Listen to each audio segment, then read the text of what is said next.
What's going on, everybody? Welcome to another edition of New York Giants Conversation with your host, Unpopular Opinion Sports, and my host, Big Pat, my co-host, Big Pat Sports Talk. And we are the dynamic duo, giving you all the New York Giants content, all the news, notes, rumors, etc., etc. Today, we're going to be talking about the schedule release. Got some big matchups, some big games to get into. We're going to give you our win-loss predictions, early predictions, of course. Give our full predictions towards the beginning of the season. We're going to get into Lil Known Giants. This time I got a coach to keep your eye on. So y'all going to want to tap in for that. And, of course, all you NFC East fans, I hear it on Twitter. The smack talking has begun. Giants, Cowboys, Commanders, Eagles. We're going to get into all those teams. We're going to look at their schedules. We're going to see who's going to come on top of this division. Y'all stay tuned. Blows will be thrown during this session, man. But all that being said, man, welcome to New York Giants Conversation. Hit that like button. Hit that subscribe button. And we about to get into it. But before I do, what's good with you, Pat? What's good with you, chat? Y'all tap in, man. Talk to me. Man, it's good with the chat. Mr. February always showing up and showing out. What's going on, Mr. February? Coach Ed, what's going live, man? He said, I miss going out there competing. Nothing like it. You ain't lying, bro. Used to be fun. But we got a lot of people in the chat right now. We're going to get talking about the New York Giants schedule, man. Feeling good. I think we might make a little bit of noise this year, man. We'll see. But, can't wait to get in so we can have a Giants conversation. This is what this show is for. Kick back, relax. Let's have a convo about our Giants, man. Let's talk about a couple other things along the way, man. But having a convo is necessary about what's been going on. Giants convo, man. Let's get it. And here we go.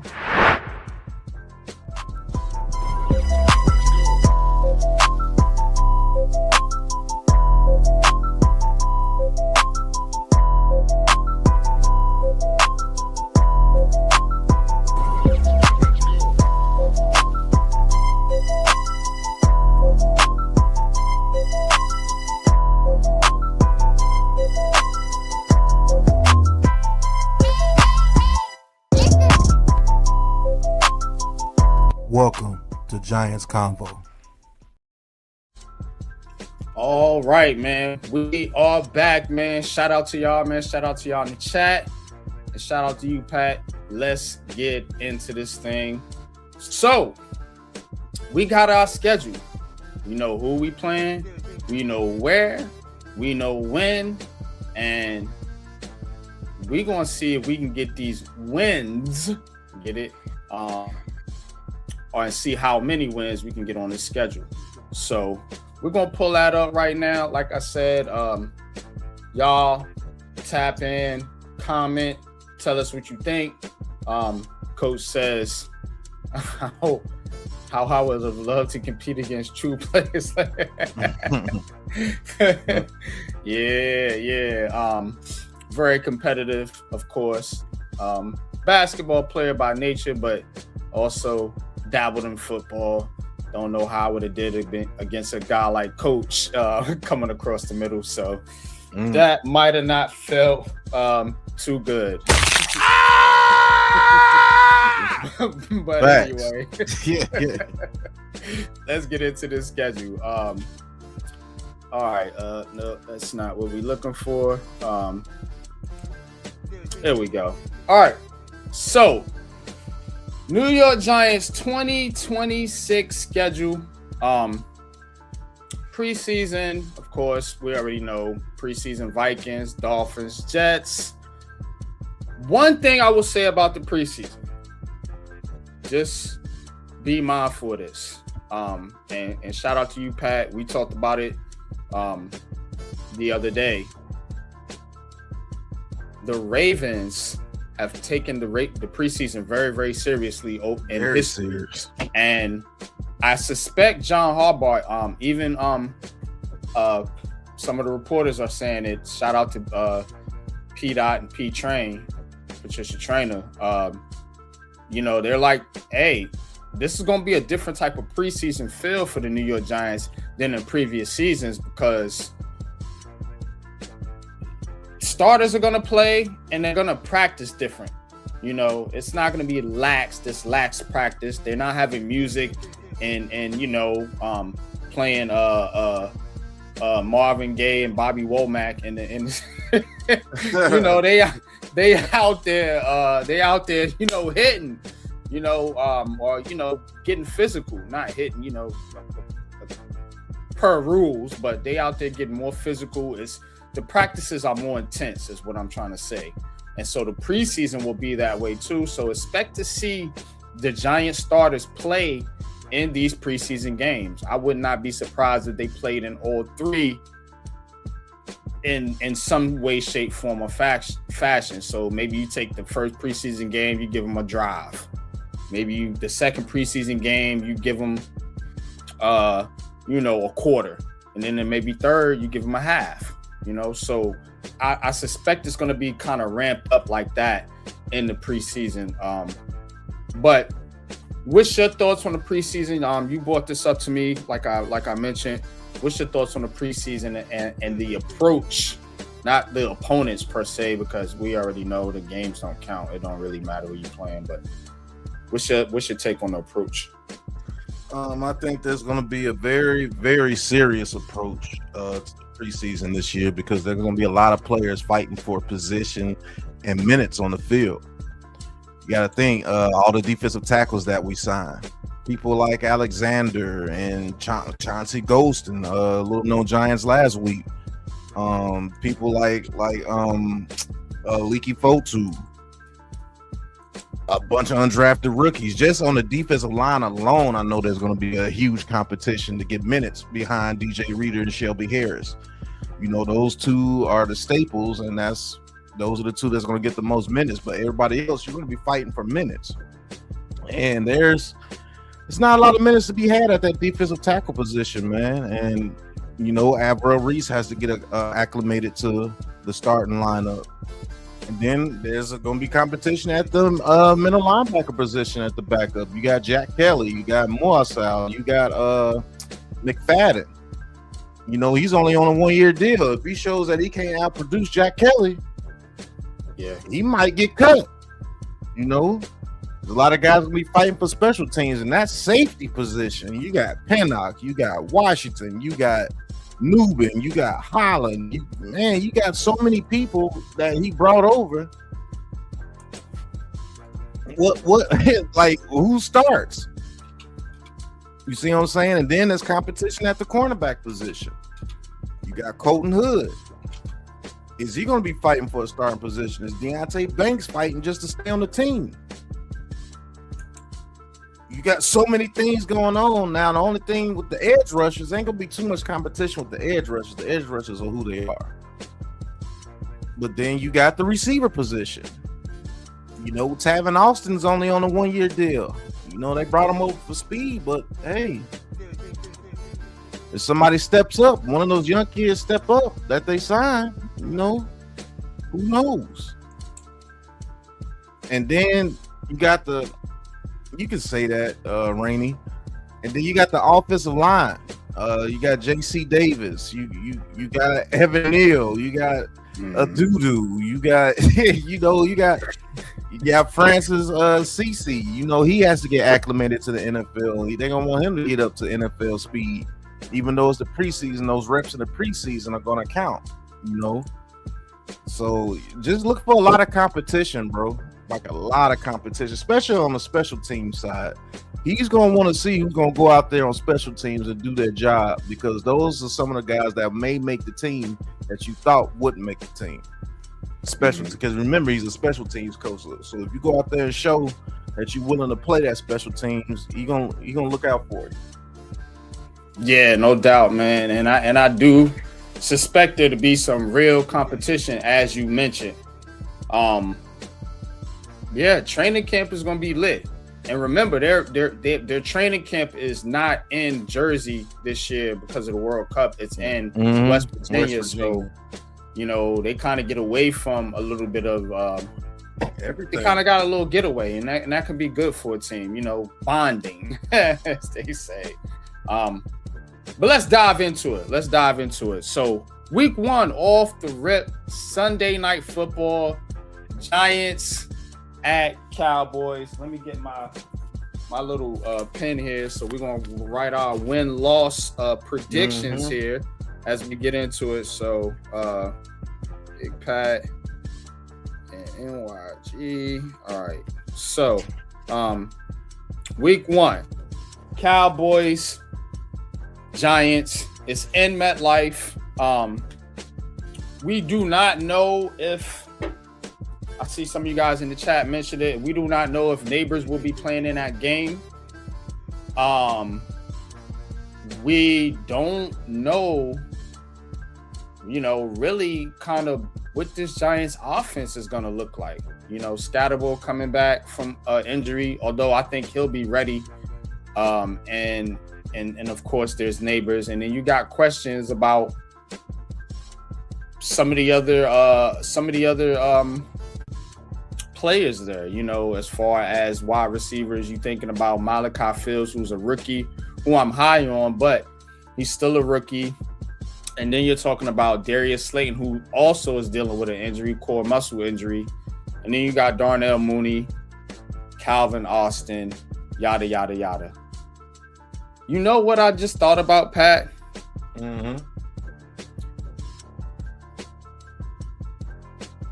Would it be crazy to think Odell Beckham Jr. plays in this game? Remember that big catch that he made that pretty much catapulted his career was against the Dallas Cowboys on what? Was it Sunday Night Football, wasn't it? Yeah, it was Sunday Night Football. So, I don't know. I do not think Malik Neighbors plays in this game, y'all. I've been listening to people, been listening to reporters, and just my own instincts tells me that he's a little bit further.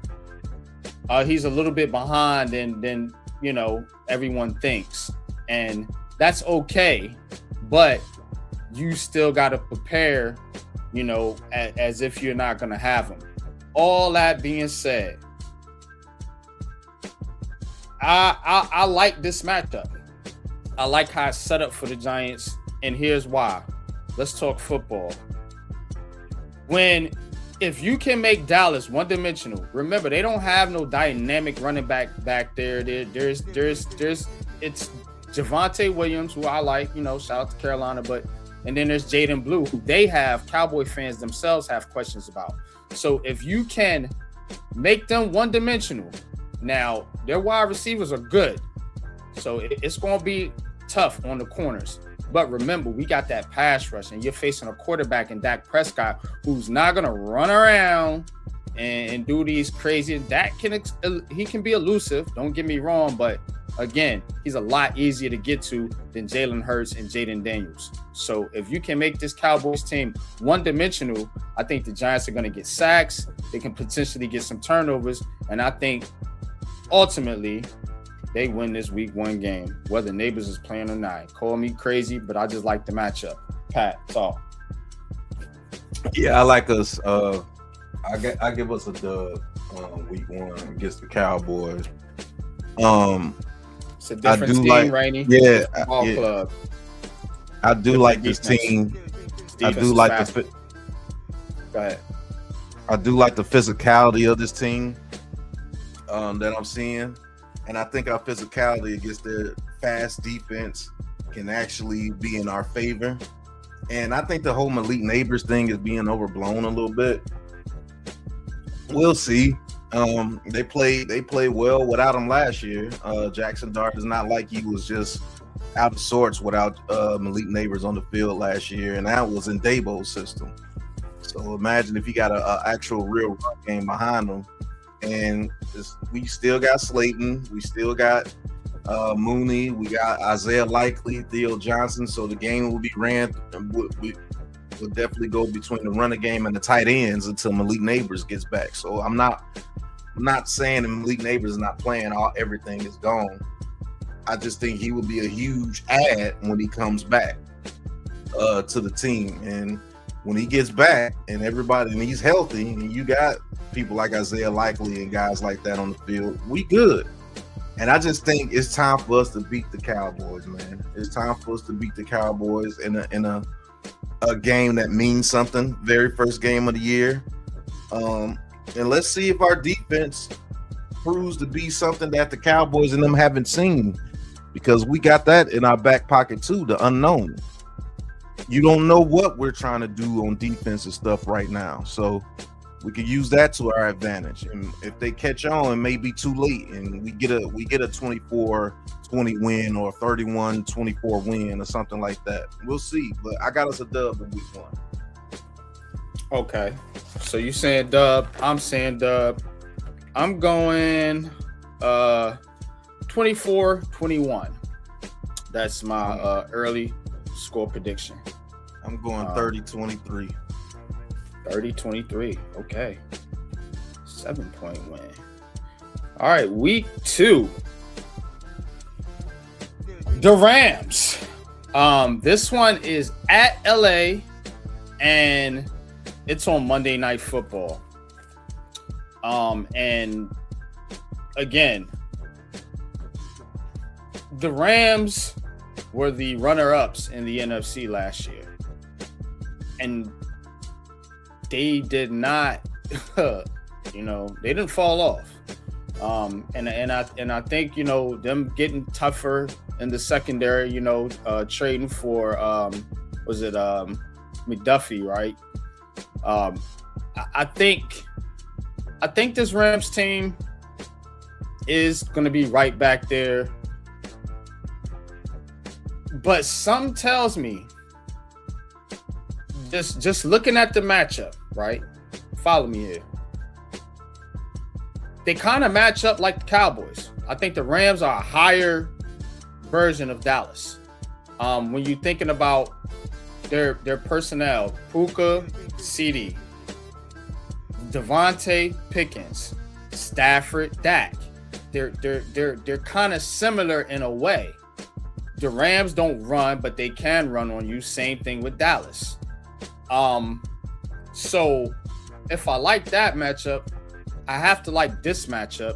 But what I don't like about this matchup is the psychology of it, because I think that Dallas is going to be a hard-fought game, and I think you could see a little bit of a letdown here going into week 2, just because of the physicality and the tenseness that I think that week 1, and especially if the Giants win and pull that out, you could see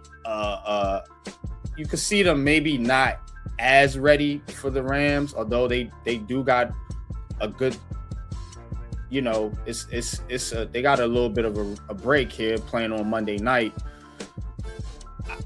In LA, you got to travel too, so that's another thing. You're going from Dallas to you're going from New York to LA, all the way across the country. I don't like this matchup. For that reason, I'm gonna give the Giants an L here, in with the Rams. So I'll say it could be one of those letdown games where everybody maybe, how the media is. What's going on? Is what happened? Is John what is John Harbaugh doing? Type shit. But again, I think they might take a good little whooping here. I'm gonna go 30-17.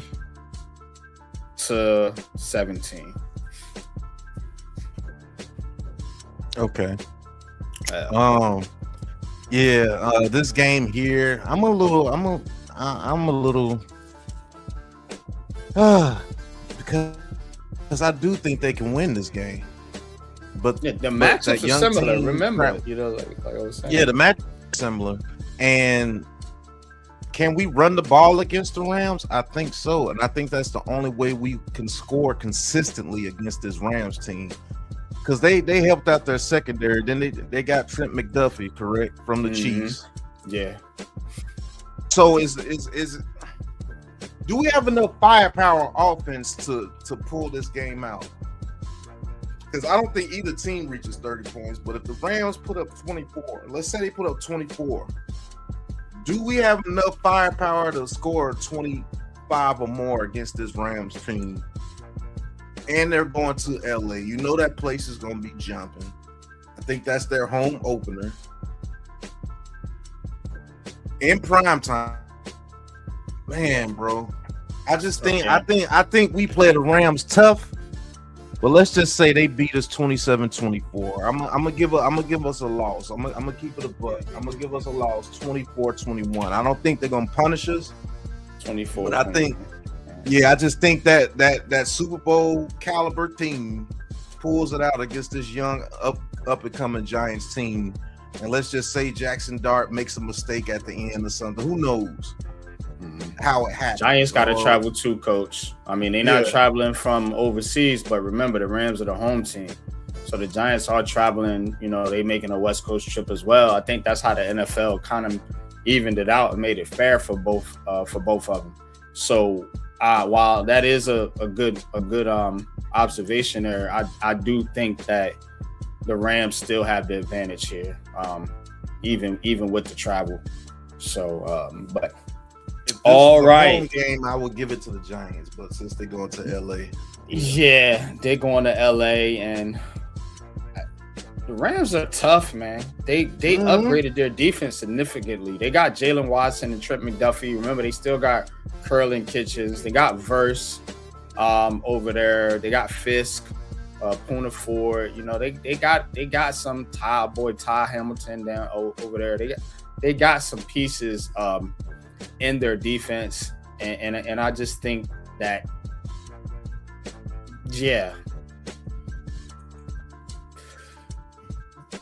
But again, we shall see. I think the Giants have to get one of these two games. I'm giving them week one. But say they lose week one, I could see them going to the Rams and pulling out an upset. But for now, I'm going to give them the L. Moving on to week 3. All right, the big matchup. Debut coming back to MetLife with Wan'Dale Robinson in the game. And Giants take on the Titans in week 3. This is a 1 o'clocker in MetLife. Man, look, I know it'll be a tough game because it's the NFL, but I would love for the Giants to smoke this team. That being said, look, what are you looking at here with the Titans? So let's break this one down a little bit. What are you looking at here with the Titans? You got Cardinal Tate, Calvin Ridley, Wan'Dale Robinson in there as wide receivers, right? Cam Ward, quarterback, of course. Trubisky backing him up. You got Gunnar Helm and Daniel Bellinger, tight ends. On their offensive line, Dan Moore Jr., Pittsburgh, okay. Peter Skoronski, left guard. Austin Skaltman from the Giants, he's their center. We'll see if Pat Coogan takes his position. Cordell Volson, right guard from Cincinnati, and J.C. Latham, right tackle. And they got Pollard and Spears in the backfield. I'm gonna tell you what, this is a good matchup here for the Giants, and it's not just to be a homer or anything like that. It's just I'm looking at the matchup. Their receivers aren't that threatening. Carnell Tate's a rookie, and their offensive line isn't great. I think they could probably run the ball effectively if they choose to, but we all know Brian Daboll's their offensive coordinator. So again, halfback dives. Are we going to see a lot of those? I don't know. Is that what your running game is going to be based off? So you got to think about Dable. You got to think about the play calling. You got to think about the Titans and their personnel. And defensively, I like what they're doing. But I think they still have a ways to go. You got John. The front end is nice. John Franklin Myers, Jeffrey Simmons, Jermaine Johnson. I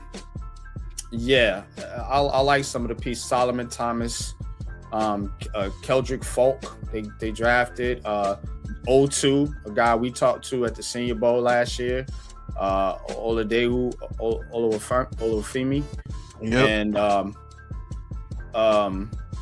but that's secondary, man. You got Cordell Flott, Alontae Taylor, Amani Hooker, Kelvin Winston. If Malik Neighbors is back this game, I think the Giants can torch this team. I'm gonna be honest with you. Don't like their corners. I don't like their secondary. I like their front seven. So it's gonna be tough for the Giants probably to run on this team.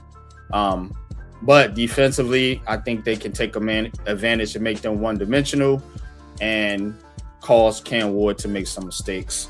I like the Giants in this one. At home, I think the crowd is going to be into it. You see they into it in the chat. Can't nobody stand this team. Their fans are chirping. For some reason, they trying to make it this a rivalry like Giants fans ever care about Tennessee. Tennessee's a nice state. I love going to Nashville, Pigeon Forge and all that. But the Titans as a team, man, get the hell out of here. Giants win 35-7. Ooh. 35-7? Yeah, 35-7. All right. Well, they not scoring on this defense. Look. You want me to pull up the depth chart for you, Pat? You like to break this shit down like me, bro. I got the depth chart in my head. As far as their offense scoring against us, I do think they will have a tough time when we stop their run. I think they are going to have a tough time with us, especially if Wan'Dale Robinson is going to be one of their main options because Carnell Tate this want to be like his third game. I don't see the Titans being able to do too much against us, and I don't see them being able to stop our offense like that, especially if we're able to run the ball. Because I think we could attack this. I think if Neighbors is back, I think Jackson Dart and them can get that passing game going on their secondary. I think we're gonna kill them with the play action because they're gonna have to sell out to stop the run. Who are their linebackers? You see what I'm saying? I mean, your front seven is pretty good with the defensive tackles. And you got Anthony Hill, Cedric Gray. Those are their linebackers. Yeah. So in their secondary is, I don't think they're no better than our secondary. So yeah, I think you got Flott and Alontae Taylor. Yeah, and then man, both those guys are number 2 options at best on sorry team. So Marcus Harris. I'm going 35. I'm going 35-17, maybe 35-21. They get a late touchdown or something after we don't won the game. But I do think we get over 30 points against them. Yeah. I think the Giants are going to be motivated, and I think Jackson Dart and his team is going to be motivated to really stick it to this team, and think about the scenario I'm giving you. They probably going to go to LA, take a L. They're going to come back in this one, man. Like, we got to get back, and Harbaugh going to have them right. All right, week 4. Cardinals. 1:00 game. Look, the prized possession everybody wanted is on the Cardinals. Jeremiah Love. So there's that. Who's playing quarterback for the Cardinals? Your guess is as good as mine. I think it's Jacoby Brissett, but it could be Carson Beck. It might be Carson Beck. It might be an upset. I don't know, but ain't gonna be no upset in the score, man. I think the Giants get this one. Another home game. NFL did them some justice here. Back-to-back home games against sorry-ass teams. I think the Cardinals do fight hard. They tend to do that. they tend to make it a game. So I'll give them a little bit of credit here. I'm gonna go 2017 Giants. I'm actually going 28-14 Giants. I don't see what the Cardinals have to. Well, they do got a pretty decent offense if they get it together, but that's a dub, man. Just go ahead and give them the dub there. And it's still at home. We got two bad teams at home back to back.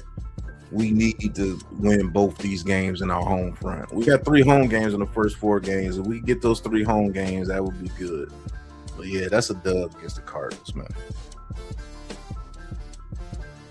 Says, how did y'all do in close games last year? Asking because your new head coach has a notorious track record of giving up leads.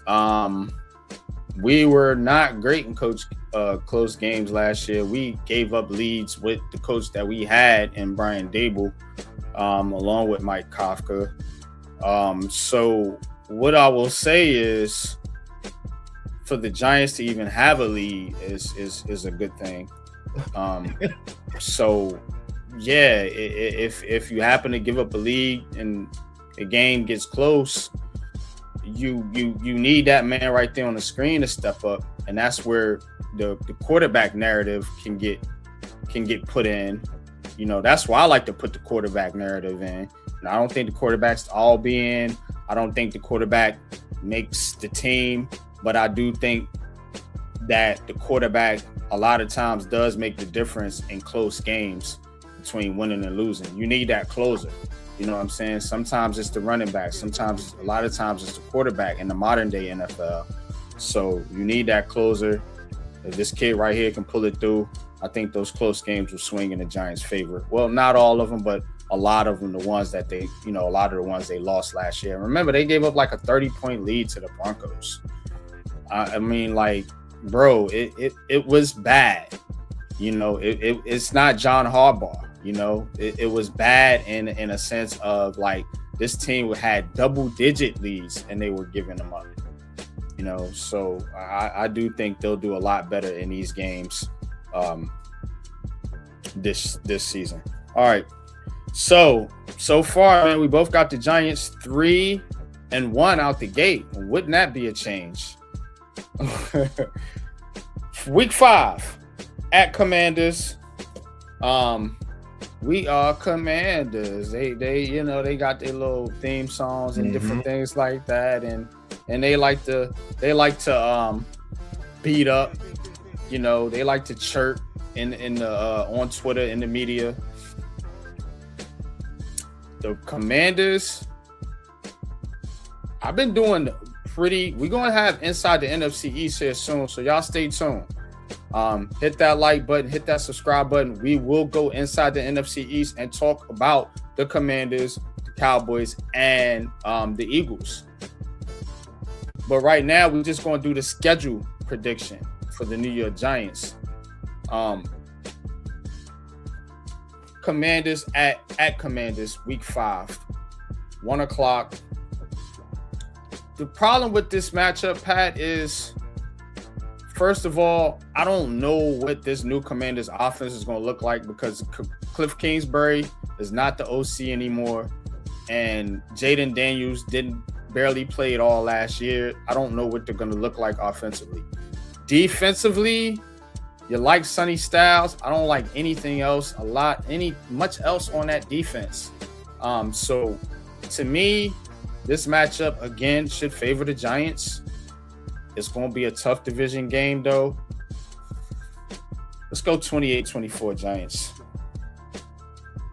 I like this matchup against the Commanders, especially with them learning that new offense. And this new offense might not even benefit Jaden Daniels the way that Cliff Kingsbury's offense was doing. And he might try to run a little too much in this new offense. And who knows? He might not even be available week 5. The way he been getting hurt. Right. So I got us, and I like that score too, 28-24. I got the Giants in this one. I give them a dub. All right. So another dub. Yeah, wouldn't that be a change? All right. Week 6 here at the Saints. Ooh-wee. Week 6 here at the Saints. I mean, well, no, not at the Saints. Actually, at home versus the Saints. Oh, man. Oh, wow. Tyler Allshuck and Jackson Dart, too. Jackson Dart gets to face all of his quarterback classmates in this schedule, starting week 3 with Cam Ward. You get Shuck in week 6, and then you get Shador. Maybe, hopefully, he'll still be the quarterback in week 15. But yeah, week 6 here, Saints. A lot of people are high on the Saints. Not one of them. I think the Giants win this game here in MetLife. I'll always tend to favor the Saints in these matchups when it's in New Orleans. Whenever it's in MetLife, I'm rolling with the Giants. Saints don't notoriously travel well. Looking at the matchup, they did get a guy that I liked in the draft, Jordan Tyson, to pair with Chris Olave. I think they're going to put up some points here, bro. Not going to lie. Defensively, though, you like some of the pieces they have. Kool-Aid McKinstry, Quincy Riley, Carl Granderson, Brian Breesy, Nathan Shepard, Pete Werner. They still got Chase Young, Justin Reed, safety. They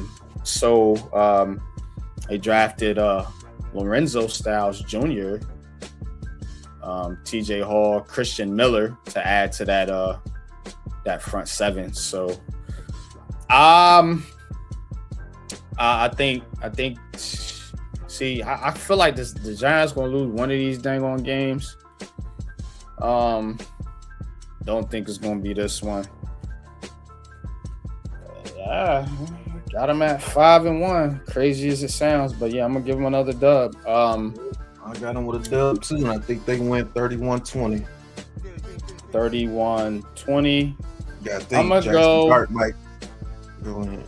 Yeah, I'm gonna go. I think that Saints defense is a little bit better than people think, so I'm gonna go 24-17. But I think Jackson Dart takes this game a little personal. Okay. All right. Jackson Dart revenge here. Mm-hmm. All right. Week 7 at the Texans. Shuck was willing and dealing. Yeah, he was. He's a decent quarterback. Watched him at the Senior Bowl. Remember, I was telling you about Shuck when we was at the Senior Bowl. I was like, this dude's all right. He's not that bad. Because all the focus was on Dart and some of the other guys. But all right, week 7 at the Texans. Man, see, this is the one right here where you looking at it and the matchup doesn't favor the Giants in my opinion, and it's because the Texans are so good defensively, and they have such a good secondary to go along with a front seven that features Will Anderson, Sheldon Rankins, and Daniil Hunter. You got Stingley and Lassiter, and they just signed Reed Blankenship to go along with Kalen Bullock and then Jalen Petrie in the nickel. They drafted Caden McDonald, dude. Like,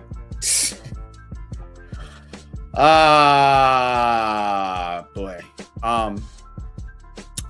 The one thing you could say is maybe the Giants can get to CJ Stroud and make this like one of those mucky, 17-10 type games. But I think if they do, I think it still swings in the Texans' favor. And I think it's going to be one of those type of games. I'm going to give it to the Texans. Yeah, Giants offense might sputter in this one. Let's go 17-14, Texans. Yeah, I'm giving it to the Texans too, but you've been a little nice. I think they win 23-10. And that's That's if we have a good game against them. Yeah, I think we get smoked in this game. But I would think 23-10 because that defense is just ridiculous, bro. Yeah. That defense is ridiculous. And if we are not able to pass the ball the way I think we're not going to be able to pass the ball like tremendously this season, yeah, we're going to get smoked. We're going to have to catch them with like a deep pass or somebody's butt naked wide open because they're coming up to stop the run or something to catch them off guard because that defense is tremendous. And then that offense, you still got Nico Collins, you still got CJ Stroud, you still got the tight ends, still got the running game. Like, yeah, I can see us getting smoked. Tank Dale. Yeah. Justin Watson. I mean, they got the other receiver they got from Iowa State. Damn, what's his name? He's a slot receiver. Hutchinson. They got Joe Noel. Joe Noel. Jalen Noel. So yeah, it's gonna be a problem. I think we get smoked in this game, and it's in Houston. Yeah. We getting smoked. Remember too, they got David Montgomery and Woody Marks. I forgot they signed David Montgomery and Woody Marks came on. Hey, he helped me make the playoffs in my fantasy team. Yeah, he did good. So yeah, they got them a little mini Sonic and Knuckles tandem over there. I think we get smoked in this game. I'm just gonna keep it a buck. Yeah, we ain't ready for that. Week 9 at Philly. Week 8, of course, is the bye. Week 9 at Philly. Oh boy. Till the Giants win in Lincoln Financial Field, I'm gonna give them a that's just my logic here. I do think they match up better this year against Philly. I do think they can absolutely win this game. Maybe I like them better in the last game. That may mean more. I don't see them sweeping Philadelphia. So if I'm going to give them an L, I'm going to give them the one in Philly, which is the one they usually lose whenever they do split. So this one's going to be an L. I do think it's going to be one of those type games, though. So we're going to see, let's say a 1-point win. Let's say 27 to, well, let's say 30 to 29 Eagles. Sounds about right. Yeah, this is Harbaugh's first time playing against the Eagles with the New York Giants. And for some reason, we always lose at the link, man. We always lose at the link. So I got us with an L. I don't know the score because it could very well, we could actually punish them because remember, if A.J. Brown's gone, I think this is a different team. I think this is a way different team if A.J. Brown is gone. Yeah, we still waiting on that news to drop. But so as it stands now, I give the Eagles a dub. We're gonna do another one before the season start, and we can change it up. This is our preseason prediction. But yeah, right now as it looks, I think it's an L. What you got? Yeah, I got him with an L. Yeah. All right. What's the score? I want to say 27-17. I think we have a letdown on the offense. Remember, some of these games, our offense can let us down. I will say that. Because you don't have the dynamic receiving core that some of these other teams have. So you're going to be heavy reliant on your running game. And if the teams shut down the Giants' running game, that offense might not be as dynamic as we think. I think if they get the running game going and they get that play action going, that's when they're going to be able to have them 30, 35-point games. But when a running game bogs down and you relying on just the pass and offense, I think that's when they're going to sputter because you just don't have the horses right now in the receiving group. Remember, I've been saying it all offseason, bro. You know, love Malachi Fields, but Neighbors is banged up. Now Slayton's banged up. Mooney, I'm not high on. I've been saying that from the jump. And the other guys are like, you know, slot guys and Thielen. We ain't going to talk about Hyatt or anybody else. You know, Hodgins and some of these guys, they're, you know, borderline practice squad dudes. So we can't rely on them in big time games. But that being said, week 10, Commanders, we are Commanders. Versus Commanders at home, week 10, Thursday night football. I just don't like this Commanders team. I don't like their roster. And again, they'll compete with the Giants. Maybe they catch the Giants slipping, coming off a game, but I think you get beat up by Philly, you're gonna come home motivated to beat the Commanders. Giants get the dub. They sweep the Commanders this year. The first game, what I give them? 28-24. Let's go 21-17. Giants. Yeah, I got them winning 20-17. The Commanders gives them a scare. It is prime time. They're coming off a short week. They're coming off a loss to Philly after a bye week. We're gonna be talking mad noise about John Harbaugh losing to the Eagles after a bye week. So get prepared for that.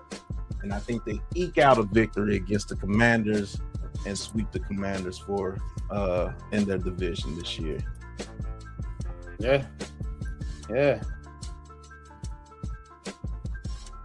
So, all right, week 11 versus Jacksonville. Jaguars have quietly put together a pretty good team, Pat. Just looking at them right now, okay, Brian Thomas Jr., Parker Washington, they got they drafted my dude Josh Cameron, and they're not going to use Travis Hunter like that, but they still got him to use in the slot if they need him. So I think their receiving core is straight. They got Brenton Strange at tight end, Nate Bowen, Kirscher, I don't know how to pronounce that name, but then of course they got Brayshaw Tootin, who is the number one running back now, Pat. Shout out to my man, bro. From Tech. Told you he was gonna be nice. So he's taking the job right there, and they got Chris Rodriguez Jr. from Washington, along with LaQuint Allen Jr.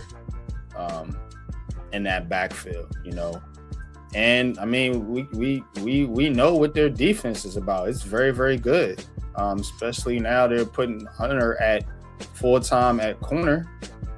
So you get him, and then Montaric Brown out there, Jordan Lewis, the nickel, Eric Murray and Antonio Johnson, safeties.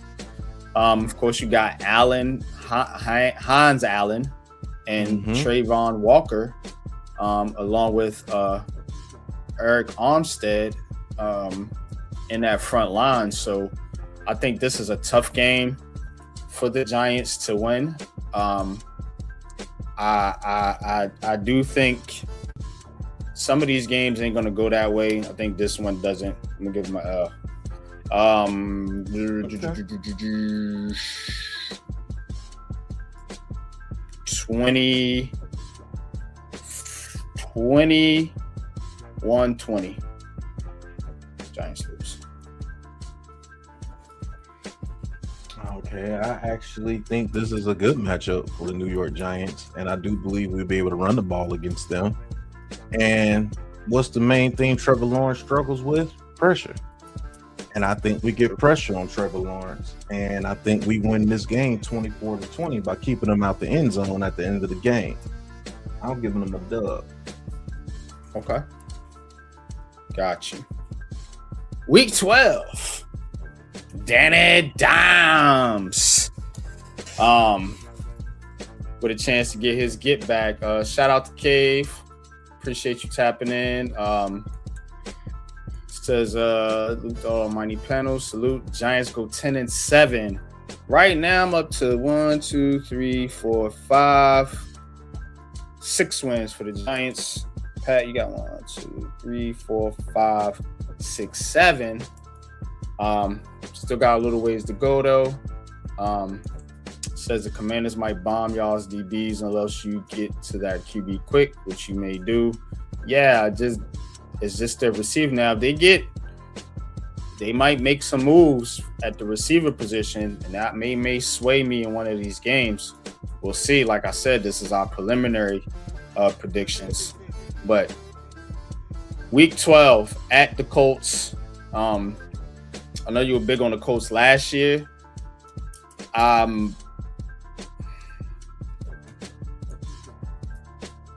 don't know, man. I don't know. Remember, the Colts, didn't they lose their receiver? Yeah, they lost Michael Pittman. So you got Alec Pierce there, Josh Downs, and Nick Westbrook. You got Jonathan Taylor. Defensive wise, Latu, Arden Key, DeForest Buckner, Akeem Davis-Gathers, CJ Allen, linebacker. They got Travaris Ward and Sauce Gardner. So their secondary looks pretty good. I think the Giants can maybe run the football here in this game. Like this matchup, giving the Giants a dub. Oh, wow. You're giving the Giants a dub in this game. Okay. Yeah. I actually think they get beat in this game by the Colts. Or the man mentioned right here by Iman Perry, Mr. Tyler Warren. He is a weapon. Even though he lost Michael Pittman, Tyler Warren steps up. Still kept Alec Pierce. Now, it just depends on if Alec Pierce can step up to be more of a all-around receiver than just a deep threat. Because if he's still a one-trick pony, that's going to make it very hard on Warren and Downs to get open against this team. But another thing, we do get pressure on Daniel Jones. I can see us beating the Colts. But I just think the Colts pull this one out, man. Jonathan Taylor, the way they come up, the way they scheme up their run plays and things, I think they might get off, man. I'm saying, I say we lose this game 28-17, 28-17, or 28-20. All right. 28-17. Put that down. All right. Week 13, coming back home to take on the 49ers. 49ers. Yeah. I'm gonna go back-to-back L's here. First for this season here for the Giants. I think they maybe lose a little steam. Maybe teams are figuring them out a little bit. This is a very, very tough matchup with the 49ers team, who are committed strongly to running the football. And guess who they added as a weapon on the outside, who our corners can't even dream about guard, and that's Mike Evans. This one here is not a good. They still got that beast left tackle over there, so he's gonna do everything he can to keep our pass rushes off of Brock Purdy or whoever they got out there. 49ers get this one. I'm gonna go L for the Giants. 20-17. I think you're exactly right. I'm giving them back-to-back L's to the Colts and the 49ers. I think they lose, and they lose this game because you got to worry about Christian McCaffrey. Now you got Mike Evans over there too. Only thing you can hope is Brock Purdy makes some mistakes. You get pressure on Brock Purdy. And George Kittle will be back by this game too. So yeah, it's going to be a problem out there. And that defense is always a problem with San Francisco. Remember, they got Stribling too. They drafted Deshaun Stribling in the second round. Yeah. And they got my guy from Florida out there. He'll be fully healthy at the receiver position. Yeah, man. I don't see too many ways we can beat this team right now. I got the 49ers winning that game. And I got them winning like 30-17. All right. All right. Week 14. That game is at Seattle. Oh, boy. Definitely don't like this matchup. In no way, shape, or form. Yeah, Giants lose. Back-to-back losses to the NFC West. That's a tough division. They should beat Arizona, but yeah, give them another L here. They're gonna lose. I'm gonna say 28-20. But here's the thing about it, right? You gotta understand that this offense isn't at that level yet. And when you facing good defenses, the Giants are gonna struggle this year. Just because I don't think their offense is at that. I think their defense can be at that, top 10, top tier level. I've been saying this for a couple years now, but they had these dumbass defensive coordinator over there who didn't know how to use the personnel. I think this guy's going to know how to use the personnel. And I think, all you got to do is press and let the pass rushers get after these quarterbacks that are mediocre and some of these guys that aren't that don't have good offensive lines. The Seahawks are not either in either category. So I think the Giants lose here 28-21, 28-20. Yeah, I got the G-Man losing in this game, and I got them losing 28. Yeah, 28. Not that 28-20 range. I think they played the Seahawks better than what we think they'll play on, but I just think the Seahawks got a little bit too much firepower. Jackson Smith and Jigba gets busy in the second half, and you know how it goes, man. Oh yeah. I'm already knowing. All right. So, week 15 versus the Cleveland Browns. Giants have dropped a couple in a row. I got them bouncing back here. Look, Browns will fight you tooth and nail with that defense they got over there. Mm-hmm. They will keep games ugly and uncomfortable, but there should be no real threat. Unless Deshaun Watson turns back the clock to 2016 or whatever that year was, he had that good season, and unless Shedeur Sanders morphs into, fucking Tom Brady, I don't know, whatever quarterback. Don't see it happening this year for the Browns. They still got some things to work out. I do like your boy Todd Monken, but yeah, teacher versus student. Teacher gets the dub here, hard bar. I'm gonna go Giants. Like I said, one of them ugly games. So let's call it 20-17. Yeah, I got them. I got them beating the Browns too. And I'm saying 20-10. 20-10. At MetLife in the win. They don't know who their quarterback is. Yeah. Monkey might be playing quarterback himself at that point. Who knows? Mm-hmm. All right, Monday Night Football. Going to Detroit at the Lions.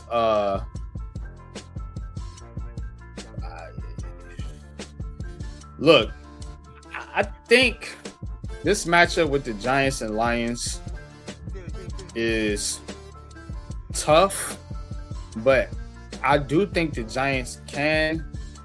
I don't know what the Lions are going to be. I have some questions about the Lions too, and the direction they're kind of going. I mean, they're losing some pieces, and they have seemed to kind of come back down to the pack just a bit. But they were on this high horse, and everybody was picking the Lions to go to the Super Bowl. Now they kind of came back down to life a tad bit. Can the Giants get this dub here? I think they need to. I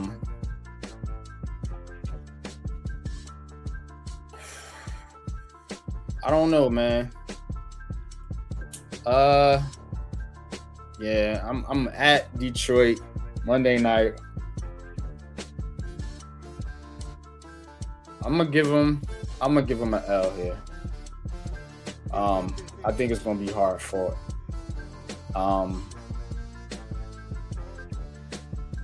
30-27 Lions. The Lions still have a lot of firepower. You're talking about Amari St. Brown, Gibbs. Defensively, they still got what's my man's name? Hutchinson. Aiden Hutchinson, and Ellen McNeil, Tyleek Williams. They drafted Jack Campbell. Yeah, their defense has gotten better. And offensively, man, I think they're just committed to running the ball. Now, no Montgomery, but they picked up Isaiah Pacheco. So I'm gonna go L here for the Giants. 37-27. What you got? 37-27? 30-27. No, 30-27. I'm actually giving them a dub, man. I think they could beat this team. I know they can beat this team. Okay. Because the way that this team is going, they're not going with the run game anymore as far as being a bully. See what I'm saying? They were bullies with Montgomery and Gibbs, and then hit you over the head with Amon-Ra St. Brown, and then over the top with Williams. So if our run defense gets better, which I do believe it will be, and I think we can beat this team. I know we can score points against this Lions defense. And we get pressure on Jared Goff. He's not a quarterback that can beat us with pressure in his face. So I think we beat this team 31-24 or 31-27, somewhere around that range. I'm going to say 31-24. 31-24, okay. Bet. All right. At Dallas, week 17.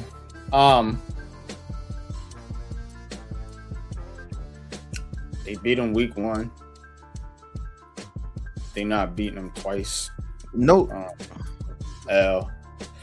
Let's go 28-27. I totally agree. I think we lose by a last-second drive, and they get a touchdown to beat us, and they beat us 27-24. All right. And the finale at Philly. No time to be determined. I think this one's going to be important for the Giants. Because right now, I think I have them at 8-8. Let's see. 1, 2, 3, 4, 5, 6, 7. Yep, 8. Perfect. This is a dub. Giants need it. They lost that one to the Eagles.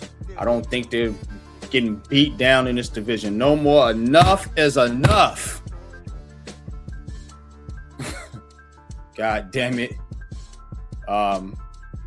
Yeah, we need that sweep with Washington. We need to split with Philly here. I think they get it. I think the playoffs might be on the line, or they might still be in contention at 8-8. I got them beating the Philly here at MetLife. This might be a flex primetime game or afternoon game. So let's get the Giants here. Giants dub. I think they take it to Philly too.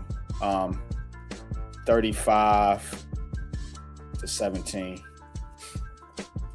I totally agree. I think we get them around that same score, around 35-17. And we end the season on a high note with a win against the Eagles. Revenge game. Mm-hmm. Finally, beating Philly, beat Dallas. You're getting back right in your division. So there you have it. Now let's tally it up. All right. Like I mentioned, I got them finishing 9-8 as of right now.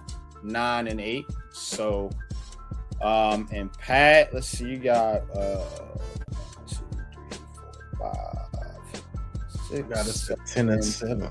8, 9, 10. Yep, 10-7. 10-7. Got them at 9-8. So we differed on a couple games, but for the most part, all being said, is improvement. Improvement. You know, so, and this schedule sets up nicely for the Giants. As you can see, they got that little 4 or 5 game stretch where they play some of the lesser teams. You have your bye week at a good week, you know, at week 8, kind of in the middle of the season. You know, you get some home primetime games, you know, in your division. So you get Washington at home on primetime, you get Dallas at home on primetime, both in your division. You might get Philly at home on primetime too, if you are in contention that week 18 game. So that's another plus, you know, because I remember in recent seasons, those primetime games the Giants needed against the division, they was always in Philly or in Dallas, somewhere like that, and they used to get smoked. All your tough opponents that you play are more so on the road. You got to go to the Rams, you got to go to the Seahawks, you got to go to the Texans, you have to go to the Lions, you know, and of course the teams in your division. So that's going to let you know if the Giants are really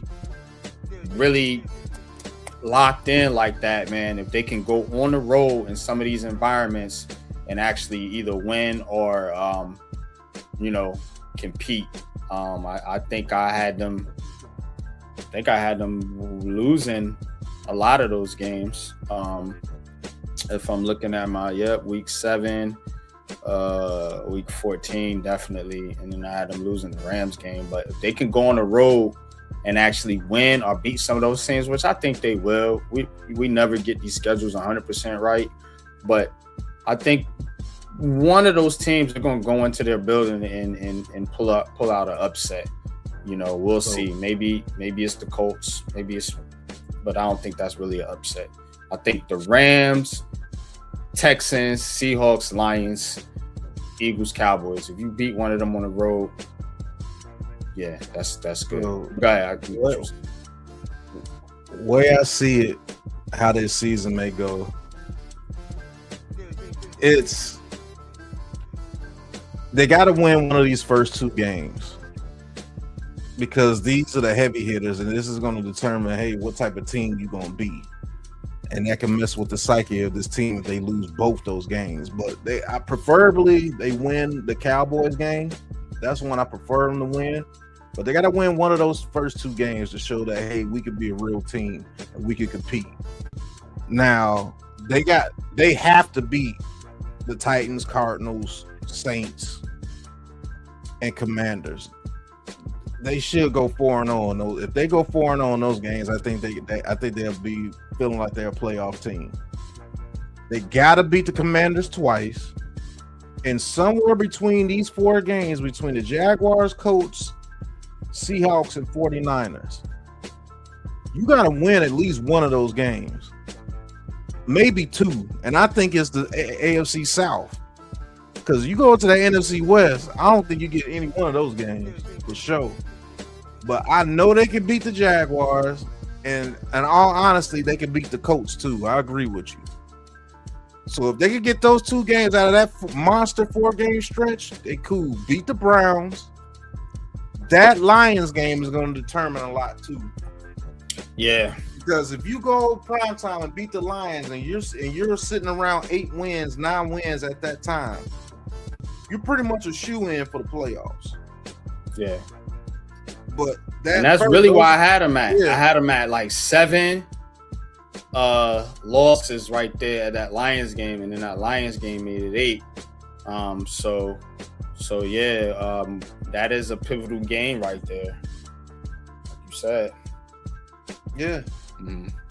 So we gonna see, man. But I got him at 10 wins, and that can change. I hear you. I hear you. I mean, he going hard.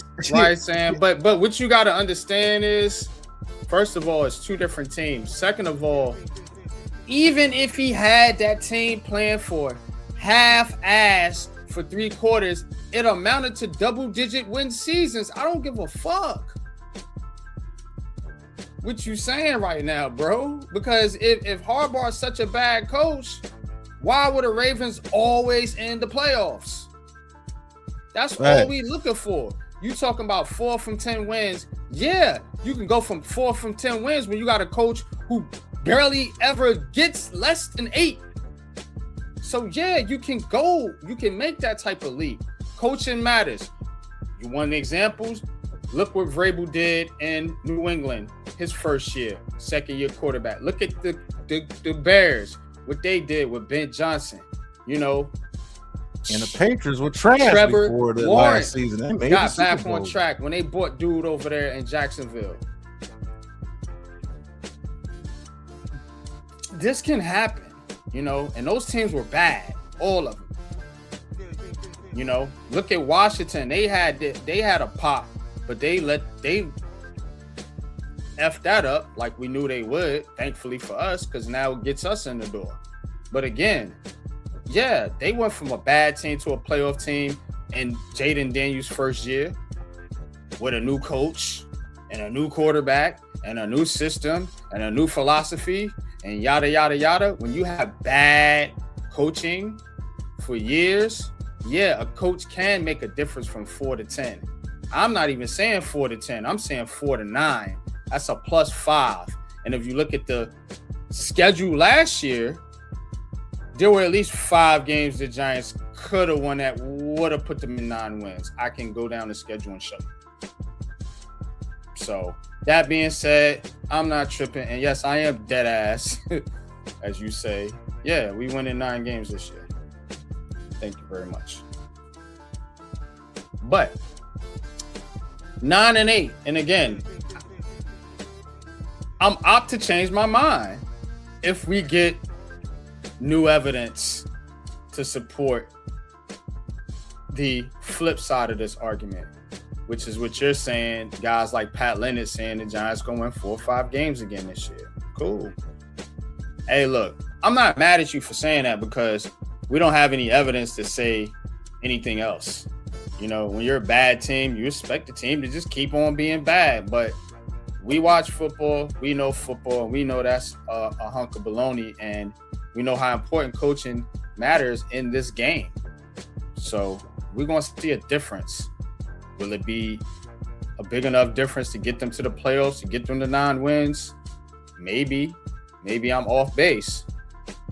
I highly doubt they're going to win 4 games again next year. They're going to improve, bro. So either way it goes, they're not going to win 4 games this year. Like, you mean to tell me that they have a stretch right there where they can win 4 in a row? Week 3, 4, 5, and 6.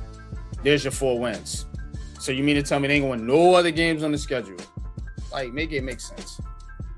And I mean, just based on if you just beat the teams that you're supposed to beat, you're going to win more than 4 games. Right.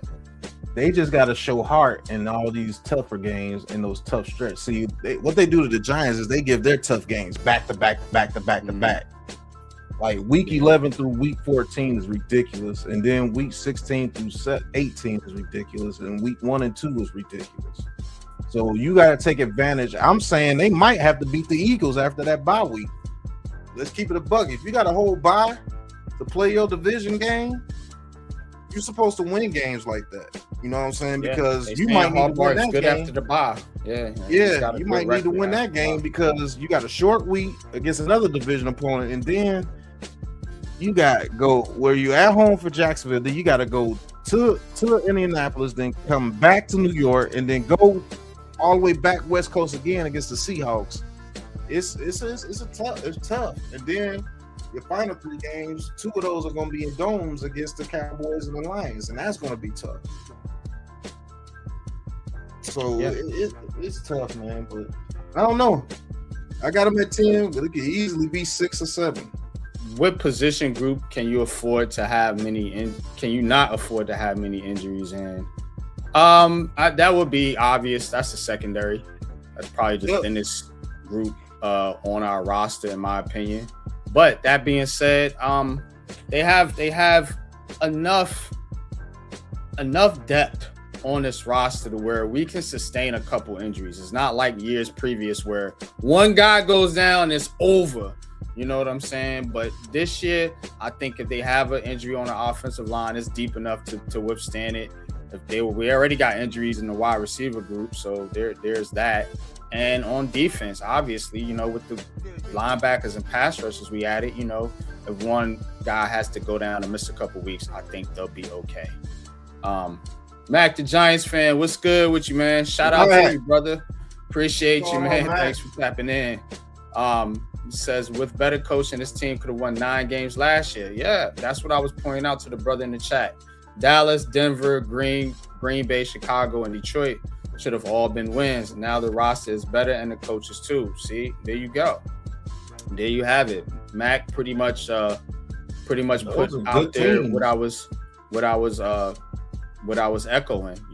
Those games last year, and especially that Denver game, they were up, like I said, by fucking how many points, bro?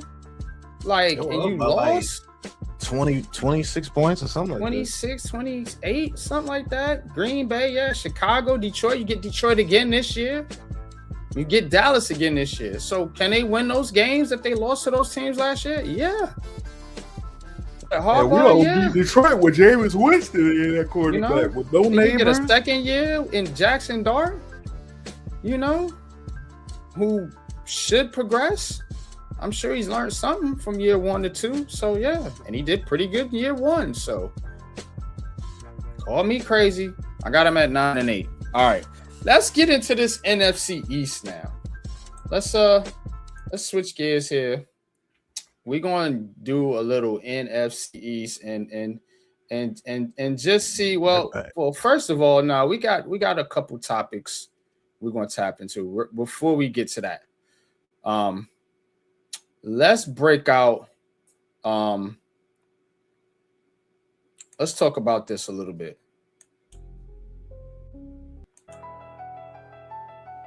So we talking about prime time, right? We're talking about the prime time games, and they got 4 of them this year.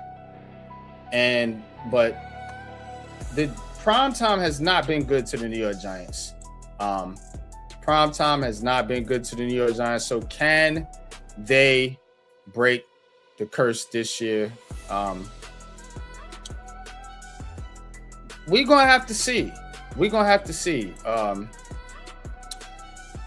So as I mentioned, they got the 2 primetime games coming off the bat. Now remember, a lot of those games, you didn't have John Harbaugh. You did not have Jackson Dart. So can they break the curse? The Giants in primetime have just, it's been a house of horrors, bro. So what is your thoughts on these, on just looking at the primetime games for right now?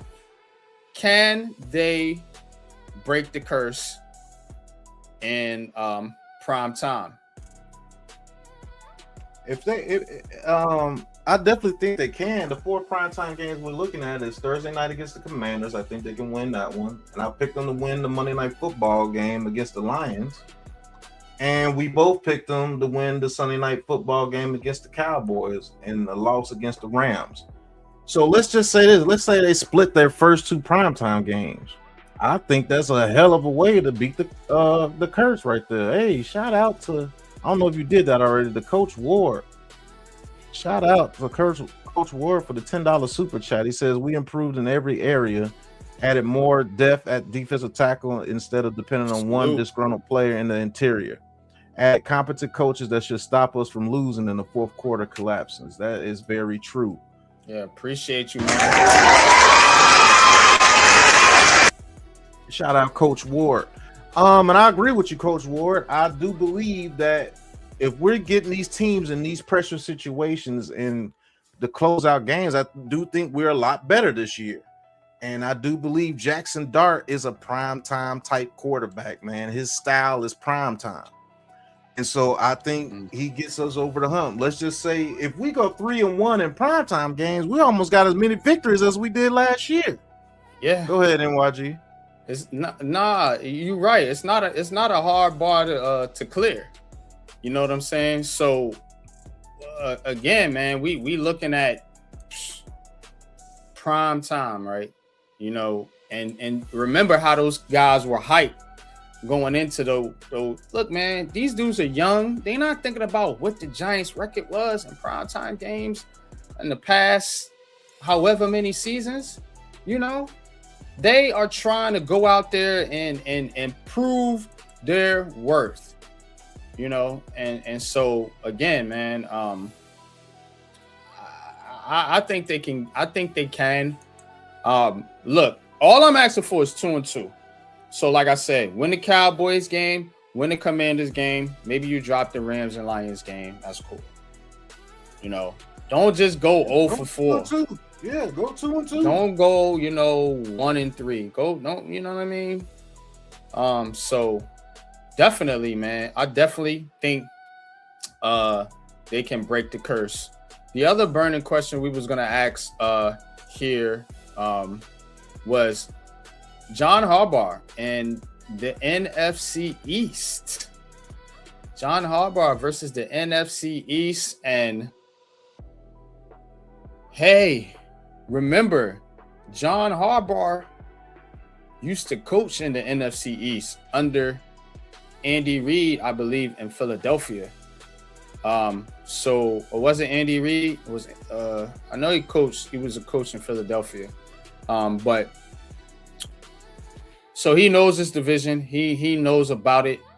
And guess what? In Baltimore, he had a pretty decent record in the NFC East.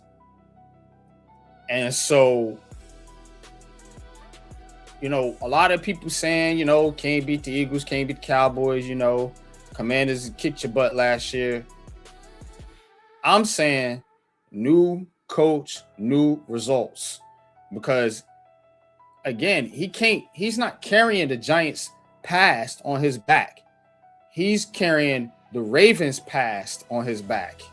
And so we got to look at what the Ravens did against this division, because that is exactly the type of team he's building here, particularly on defense. Now, offensively, they're going to have a little bit of a different system than what Lamar Jackson ran, but I think it'll be something similar where it's going to be heavy base run. So looking at that philosophy, I think it fits in perfect with this division. And can he, go 3-3 or 4-2? Right now with the schedule prediction, I got him at 4-2 in this division. So what do you guys think? How do you guys think the Giants will fare in the NFC East this year with John Harbaugh? I think he'll fare pretty well. Like I said, I got him going 4-2 in the division, sweeping the Commanders and splitting with the Eagles and Cowboys. And I think he has to do that his first season to prove that, look, we are here and we are the New York Giants. We are back and we are part of this division, and you're going to have to deal with us. So that's why that very first week on primetime, I think that's the primetime game that we need. It'd be cool to beat the Rams on Monday Night Football, but I think we need that Sunday Night Football win against the Cowboys for our psyche going into this division, because we've been so bad in our division for the past, decade? Mm-hmm. So we need that, man. We need that victory against the Cowboys, because a lot of people are hyping the Cowboys to being the best team in the NFC East this coming year. So we can give them a body blow the very first week. That says, what does that say about us? You see what I'm saying? Mm-hmm. So I think it's very important. 18-31-1 versus their division. since 2016, since the last time they made the playoffs. 18-31-1. So we almost have double the losses compared to wins in our division. They are 3-13 versus the Cowboys, 5-15 versus the Philadelphia Eagles, 10-9-1 versus the Commanders, according to. So we're not even dominating the Commanders. No. So shoot, we only take one more loss to Commanders and we're tied. You see what I'm saying? So we have been getting our butts kicked. We're not even kicking one person's butt no more. You see what I'm saying? Mm-hmm. So we got to show up in this division this year. Yeah, you. Mm-hmm. It's been pretty bad. It's been pretty bad. But as you can see, what Harbaugh's record is in the division since 2008, 3-2 against the Commanders, 3-2 versus the Eagles, 4-1 versus the Cowboys, and one team he struggled against, if you want to say that, is actually the New York Giants. I think he has a 3-3 record against the Giants. So I think we're gonna fare better in this division this season. All right, now speaking of the division, let's get into inside the NFC East, and we're going to look at some of our division foes. Just look at their schedules. Not going to give you no win-loss. We're just going to talk about it a little bit, and let's see, let's just see where the division sits, man, with this schedule stuff. So we're going to go inside the NFC East, man. Appreciate y'all tapping in. Please hit that like button. Please hit that subscribe button for myself, Unpopular Opinion Sports, and my co-host, man, the guy down there, Mr. Big Pat Sports Talk. We going right into the NFC East, inside the NFC East.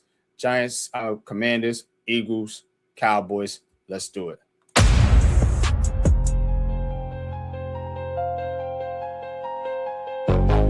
Giants, Commanders, Cowboys, Eagles. Welcome to Inside the NFC East.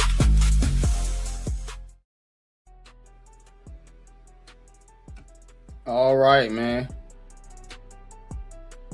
Let's go inside the NFC East, man. Now we're gonna start here with the Dallas Cowboys. We're gonna look at the Dallas Cowboys schedule. Look, man, the Cowboys, again, a lot of people are high on the Cowboys. But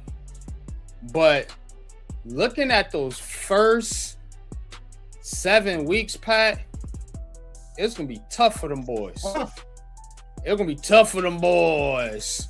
We them boys. Yeah, all right. Okay, we already talked about the Giants game. Cool. Whatever. If you want to pick the Cowboys and win that game, I ain't going to be mad at you. Commanders, okay, cool. Say they do go 2-0. Then you got the Ravens. We already know what they bring in. Texans, we know defense they bring in. That's going to be a game. No. Tampa is always tough. You know what I'm saying? Green Bay is always tough, especially for the Cowboys, especially if Micah Parsons is back. And then you got Philadelphia, who, they're Philadelphia. So that first 7-week stretch right there is pretty tough for Dallas. What's that? 1-7. So you might see a 3-4 Cowboys team, or heck, even a 2-5 Cowboys team. Then it lightens up a little bit. You get the Cardinals, you get the Colts. Okay, so you get 2 there. 49 is going to be tough for you. Tennessee, ain't nobody worried about them except the people in Tennessee. Then you got Eagles again, Seahawks. And then on the back end, you got Rams, Jaguars, Giants, Commanders again. So ain't no real soft spot in the schedule for Dallas, except maybe if you want to say week 8, 9, and 10-11, even though the 49ers, but who knows what kind of 49ers team you're going to get because they stay so injured throughout the season. So if you want to say that's a little soft spot, but cool. But this is a tough schedule for Dallas, man. It's not that easy for them. So what's your thought about the Cowboys schedule, man, and where you might have them at? Hey, listen. Those first 7 games are pretty good. Let's just say they do drop that one against the Giants. They better beat the Commanders. You don't know really what the Ravens are going to. Are they going to be better than what they were last year? Maybe they get a resurgence. Maybe Lamar Jackson plays a little bit more free. Maybe they stop the mistakes in the games and losing games because of mistakes at the end of the game. Who knows? That Texans team is vicious. The Buccaneers, they always seem to play the Cowboys pretty hard when they play the Cowboys. Mm-hmm. The Packers always seem to get the Cowboys. The Eagles, we'll see. Without A.J. Brown, we'll see what they do against the Cowboys. Cardinals, I think they're going to whoop the Cardinals. Even though they lost to the Cardinals one year, they should have whooped them. That Colts game, that could go either way. That's in Indianapolis, so it's a dome regardless of where they play. I don't think they beat the 49ers. Titans, they're going to whoop them. The Eagles, who knows? The Seahawks, I think they get whooped by the Seahawks. The Rams, that could go either way because they're built similarly. The Jaguars, that one could go either way, even though I think they get the Jaguars. They may get us at the end of the season. They may get the Commanders at the end of the season.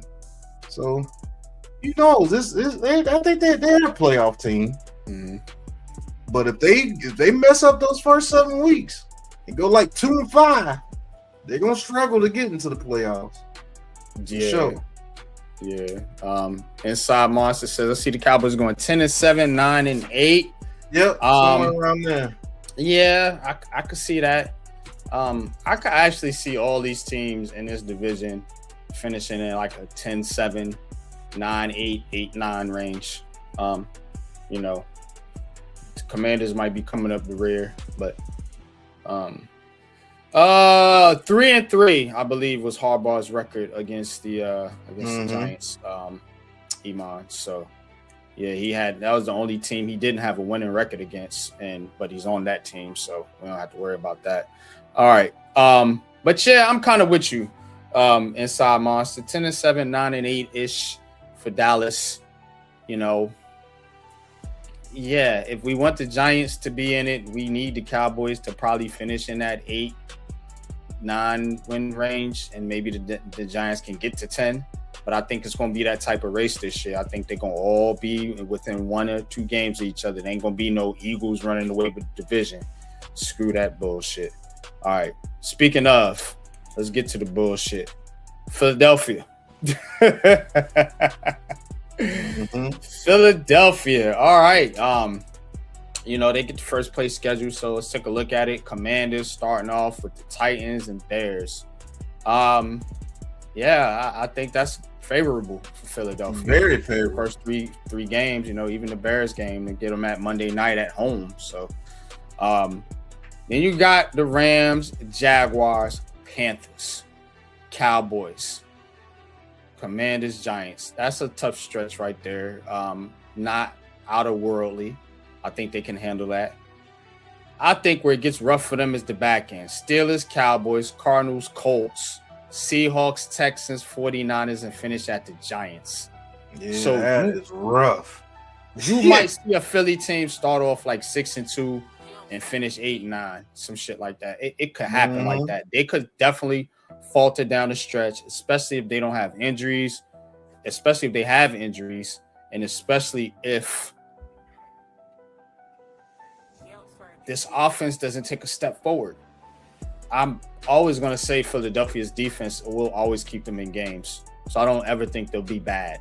And the talent on the offensive line will also keep them in games along with their running game. But again, when you can make a team one-dimensional, and if that one dimension ain't great, which would be their passing game, I think they're going to falter down the stretch with some of these teams that have good defenses. Let's talk about it.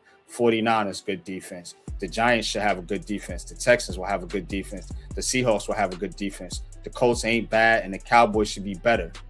So, yeah, that's where I'm at with this Eagles team.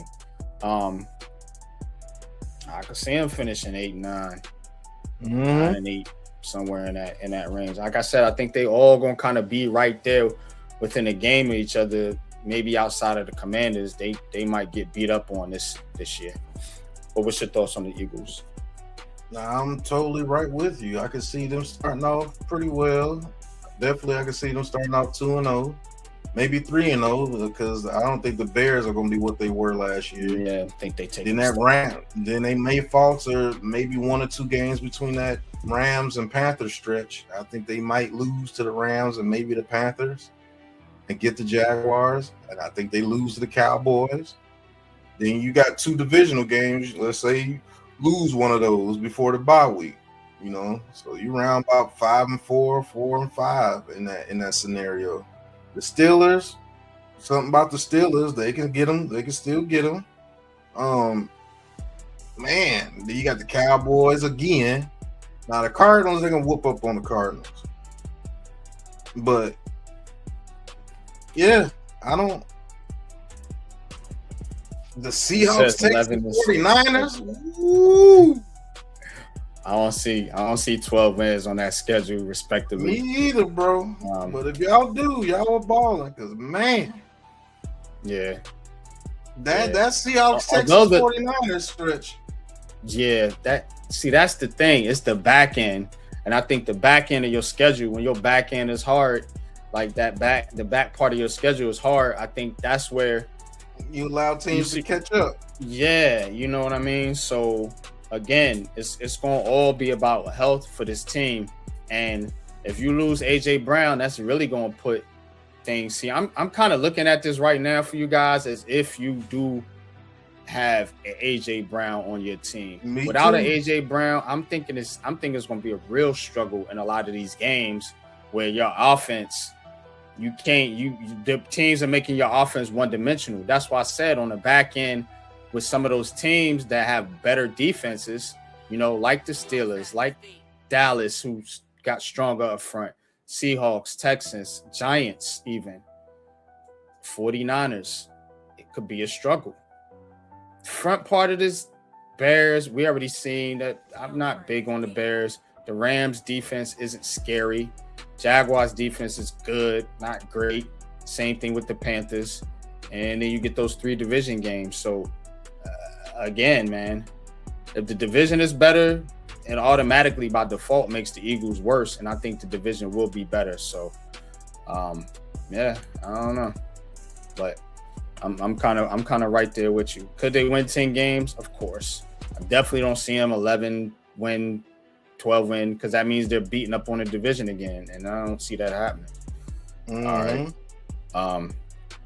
Last and probably least, the Commanders. Yeah.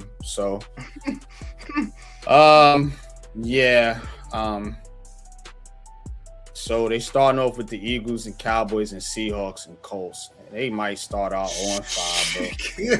God. 0-6. Man, that is brutal. Look at this schedule. That is brutal, bro. If you beat the Colts and say for shits and giggles you beat us, you still 2-4. You ain't beat Cowboys, Eagles, or the Seahawks. I don't see it. Damn sure not the 49ers on Monday Night Football. This schedule is brutal. You got the Eagles, Cowboys, Seahawks, Colts, Giants, 49ers. Cook, bro. Then you get your bye week. Then you come off your bye week with Eagles, Rams, Giants, Bengals. Then you finally get a reprieve with the Titans and the Cardinals. Man, then you got the Texans, Falcons, Vikings, Jaguars, Cowboys. Yeah. Man, damn. They gotta play the Bengals. Oh my goodness. How they get the Bengals and we get the Browns? We finished in last. Oh my goodness. Sorry. That is crazy work. Oh man. It's gonna be a tough year for Washington. I've been telling these fans down here, you know, I live in Virginia. They've been all hyped up. So it's gonna be a tough year for y'all. Just letting you know. I look at your roster. I do content. Like I'm just letting you know, it's gonna be a tough year for your team. And that's not being like biased. I'm trying to be unbiased as I can. You know, even though we obviously are a Giants show, but it's gonna be tough, bro. Their defense is bad. It's not great. I don't care if Sonny Styles is there. You know, so they're gonna have to outscore teams, and you trying to outscore teams with Jaden Daniels, Terry McLaurin, and Antonio Williams, and Luke McCaffrey. Oh, so that's why they trying so hard to get Brandon Ayuk. They know what's coming up against them, and then you got a new offense because the offensive coordinator that drafted Jaden Daniels is gone, so. You got to work that out with him. You still got the same coach though, so he's got the same philosophies, which we know Dan Quinn, what type of coach he is. I think he's a good coach, definitely not a great one. So I just all that considered, is this a big recipe for disaster for this team? And I've been speaking out against this since we started this NFC East portion of this program. I just think they're going to be a bad team this year. Can they win 5 games? Maybe you get one in your division. Maybe you get the Cardinals. Maybe you get the Falcons. Maybe you get the Titans. Maybe you catch the Jaguars slipping or something. But 5 is minimum for me, bro. The way I look at this schedule, that's being nice. Mets are saying this. I'm saying 0-9. Mets said 1-10. Shit. Because look at that schedule. The Eagles, Cowboys, Seahawks, Colts, Giants, 49ers are your first 6 games. There. You can literally be 0-6 before the bye week. And then you come off the bye week with Eagles, Rams, Giants, Bengals. And you could easily lose those 4 games and be 0-10. Then you might beat the Cardinals 1-10. Let's say you get the Titans 2-10. The Texans 2-11. Falcons, that could go either way. Let's just say they do get the Falcons 3-11. Vikings, I think that's a loss, 3-12. Jaguars 4-12. And the Cowboys, you might get them at the end of the season because they ain't got nothing to play for. 5 wins, like I said. 4-13, bro. I see 5 wins, 4 maybe. Inside says 8-9. I don't know where the 8 coming from, but I definitely see maybe 4. Even if you upset a team or 2, you ain't getting 6. Stretching it, like you're not a playoff team. You're nowhere near this. You're a losing team. You're not gonna have a winning record with this schedule. I don't see 8 or 9 wins anywhere here. You're not sweeping the Giants again this year. You're not sweeping anybody in your division. So you can cancel that. You're going against the AFC West, so can you get 1 win out of those? Probably the Cardinals.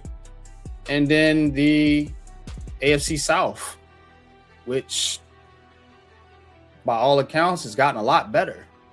I mean, the Titans can beat the Commanders. Yeah. Yeah, man. They got dirty, bro. Yeah, man. They did the Commanders dirty. Must have an affair with the NFL schedule makers. Yeah. They have been done dirty. But that's kind of how I see it. I kind of see it going in the order that we did this show, you know. Cowboys, then maybe probably Eagles and Commanders. And I think the Giants fit in right between the Eagles and Cowboys somewhere. I think it's those 3 teams. This team is they washed, bro, this year. Man. They washed. So, that being said, we're going to get into next portion of the show. Little Known Giants. So I want to set this off talking about a coach. And the reason I want to talk about a coach today is because the Giants, who, as we've mentioned, got Harbaugh here, but he's the head coach, you know. And we got some position groups on this team that need to step up, need to take a step forward. And I think as a whole, not just coaching staff for the Giants, but I mean, not just the head coach, but the entire coaching staff for the Giants has not been good. So in some of these little known Giants things, I want to look at some of the smaller position coaches, players, former Giants, different things like that contribute to this team that not a lot of people talk about. You know, last week we talked about Chauncey Golston. I think he was going to be a pretty good, think he's going to be factor into the competition this summer. Now, a lot of you guys have been talking about Malik Neighbors, and that is fair. His injury is a concern. What do we need, though? What do we really need here? We need our wide receivers to step up if Neighbors is not there. You got guys on the roster: Slayton, Mooney, Austin, Fields, Hodgins, Hyatt, Gunner. So that made me look at the wide receiver coach. So a little known Giants today, we're going to talk about Mr. Chad Hall, Giants wide receiver coach. This is his first year as a coach, hired by Harbaugh, of course.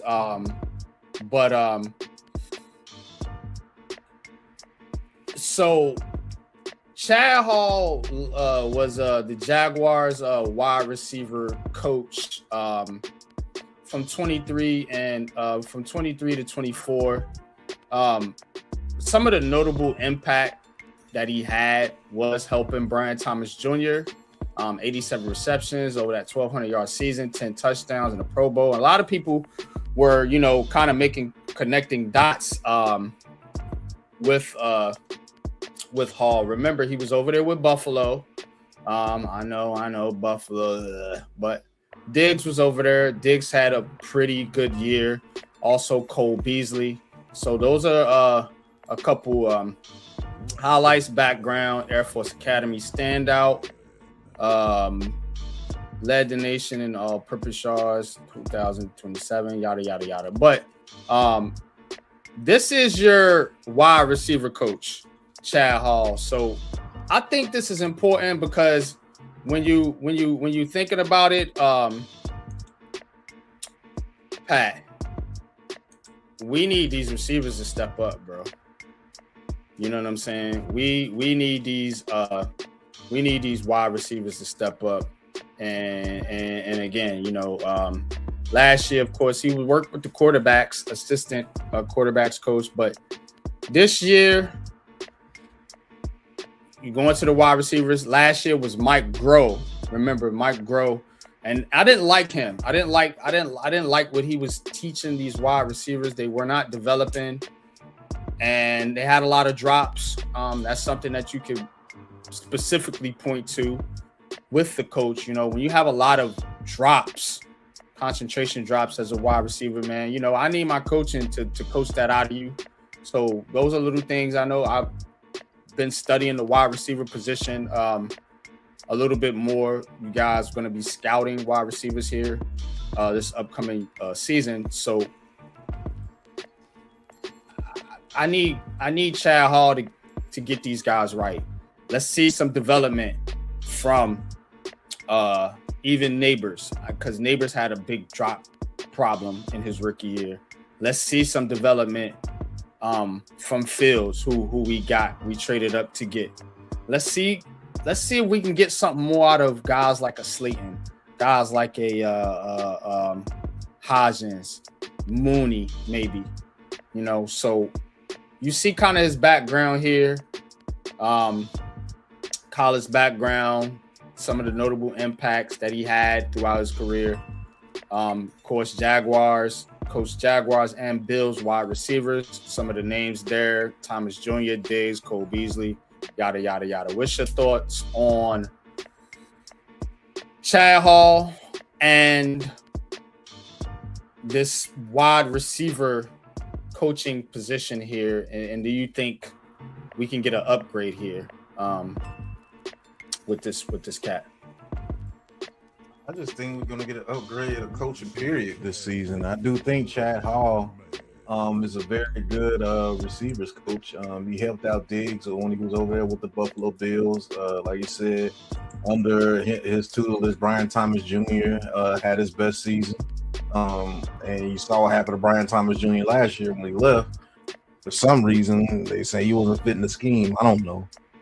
But we definitely need a coach that coaches our receivers better. And hopefully this is the guy. This is a very good Lil Known Giants because a lot of people don't know position coaches like a defensive line coach or a wide receivers coach or a tight ends coach. So he's a very integral part to this team, whether you want to believe it or not. Because if he can't get these guys coached up, if he can't put these guys in the mindset of don't drop the ball and in the mindset of settling down in zones when you're supposed to settle down in zones, throttle down when you see coverages. You got to teach these guys how to read coverages at the receiver position. You know, I've seen Darius Slayton play his whole career, and rarely do I ever see him settle down when you see the coverage is over the top. You know what I'm saying? Rarely do I ever see him settle in zones when he's supposed to settle in zones. They just run the route.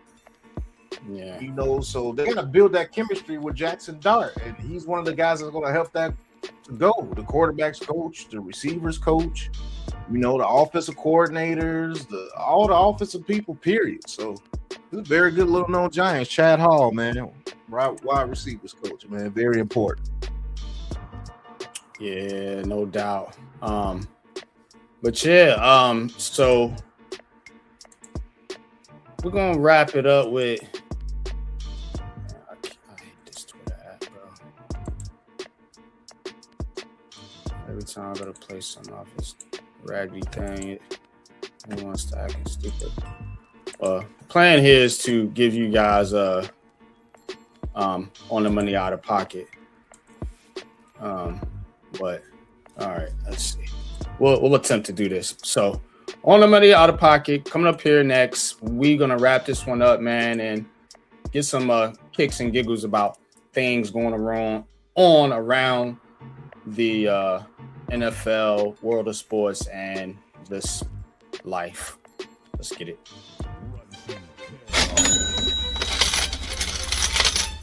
Out of pocket for that shit. Way out of pocket.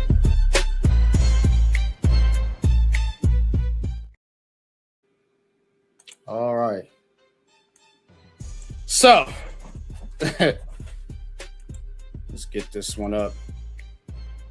All right. So there has been these little schedule release videos. People been making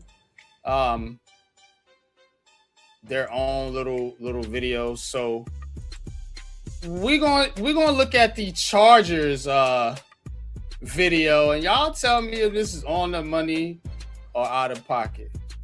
Let's see here. Week 5 versus the Broncos. You were the underdogs. What did this team show against a really difficult team? That we're the overdogs. Oh, the ankle. Overkill.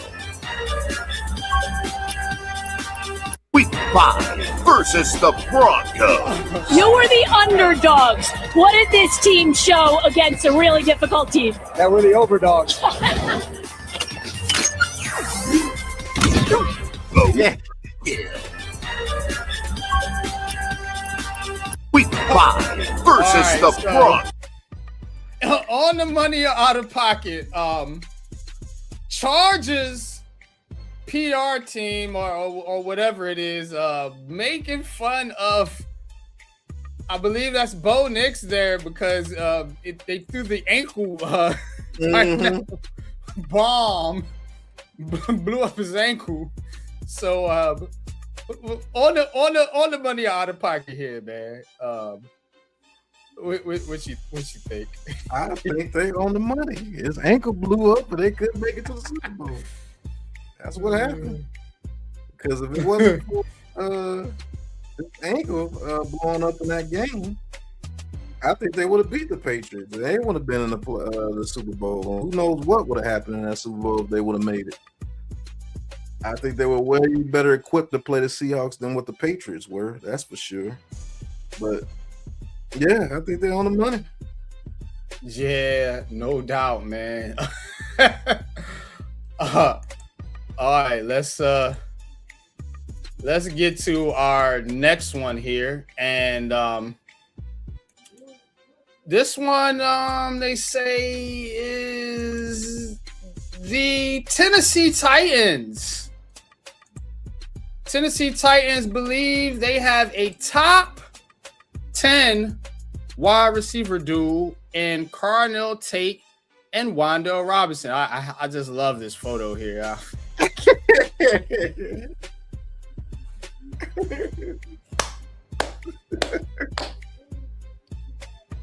Mighty Mouse boy. Here I come to save the day. Oh, so the Titans believe they have a top 10 wide receiver duel in the NFL with Carnell Tate and Wan'Dale Robinson.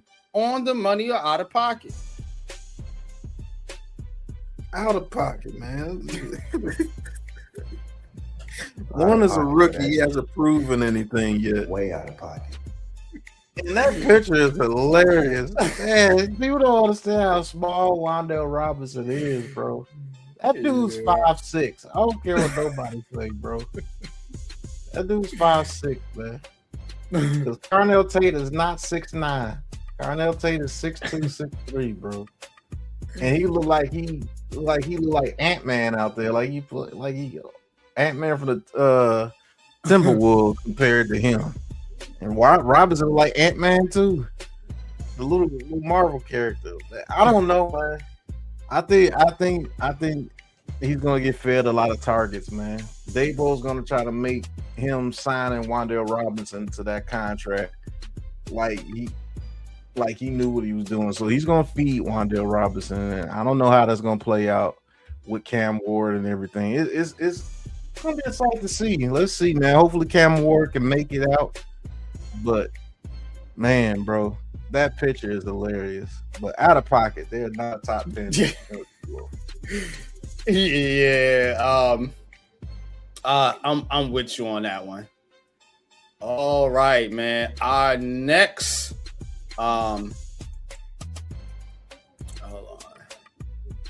Tell you this Twitter thing be acting crazy. All right, so, all right, here, man gets released from prison, and look who's waiting on him, man. Y'all tell me, man, if this on the money out of pocket. He just got out of the slammer. Take a listen here. Yes, my guy. Hello. Oh. Where you getting?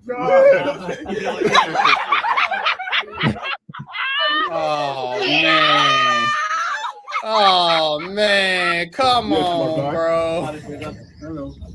Look at his face, bro. Oh man.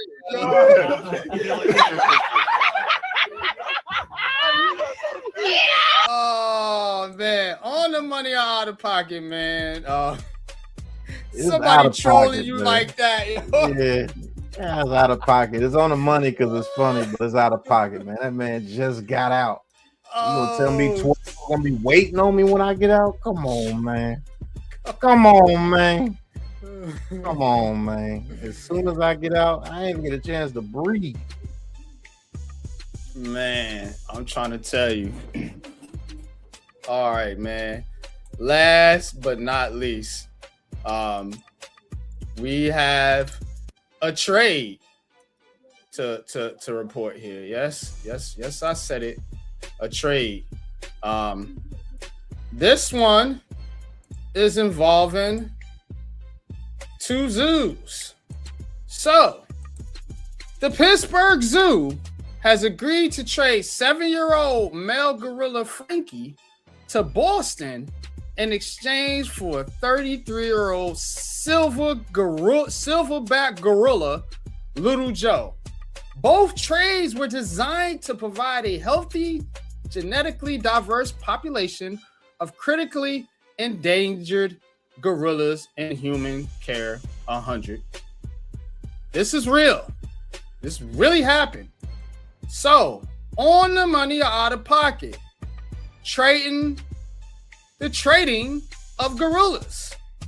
And who got the best of the deal? Who won this trade? I don't know. What's the genetics of both gorillas? Well, you get a 7-year-old male gorilla with Boston receives, Frankie. Pittsburgh giving up the vet, the 33-year-old male Little Joe.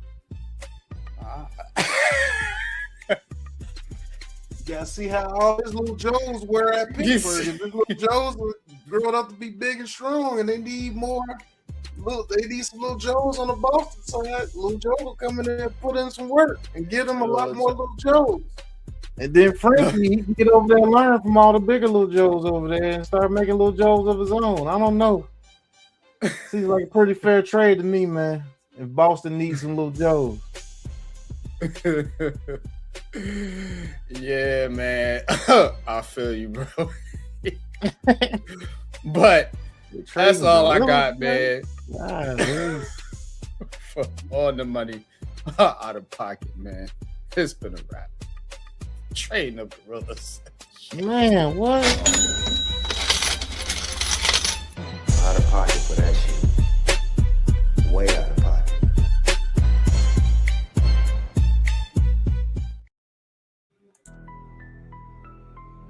All right, man. That's gonna be it for New York Giants convo, man. But yeah, we'll probably come back to you next week. Well, when is the mini camp? New York Giants mini camp. I That's think it's in like a from now. week, right? A week or two, right? A week or 2 weeks from now. Whenever the mini camp is, whenever that is, we'll give you a show for the mini camp, and then we're gonna hit you back at training camp after that. So training camp, New York Giants training camp is July. It's OTAs are from May 19th through the 21st and 27th through the 29th here in May. So OTAs is tomorrow. Oh wow, really? Yeah. All right, well, thing I'm gonna do is probably get we're probably gonna get do an episode for training camp. Training camp. I'm trying to see when the actual training camp starts. The actual date. It just says late July. So we'll recap the mini camp. You said that's this week? Yeah, tomorrow. Okay, so we'll be back next week then to recap the mini camp, give you a recap show on the mini camp, and then, like I said, we'll take a break for the summer or part of the summer, and we'll be working on some content, of course, to make this show as well as this network, the Aboriginal Sports Network, the best out there on YouTube for sports. So we'll be cranking it up here. Like I said, we'll give you one more show, see if anybody signs, any news, any notes, anything major happens. We'll definitely catch a video from me or Pat or a short from one of us.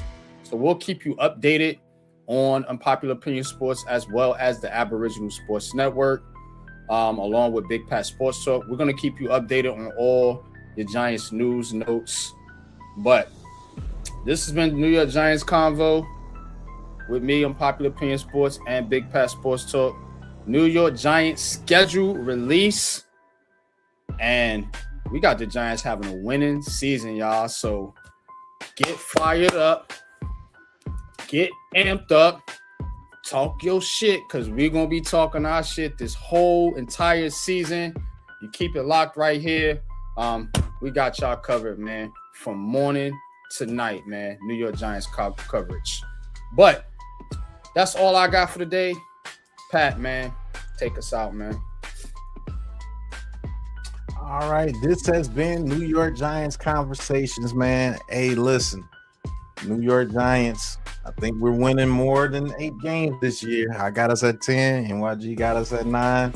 We'll see, man, but this has been New York Giants Conversations, man. Thank you for everybody in the chat that participated and commented.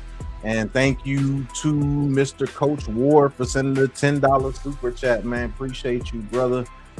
Thank you, guys. Y'all hit that like button, share it, and subscribe right here with the Aboriginal Sports Network. Go like and subscribe to NYG22 Unpopular Opinion Sports, and check us out on Facebook and Twitter as well. But NYG, there's nothing else, man. I'm ready to go, man. It's been a nice combo, man. Peace. Peace.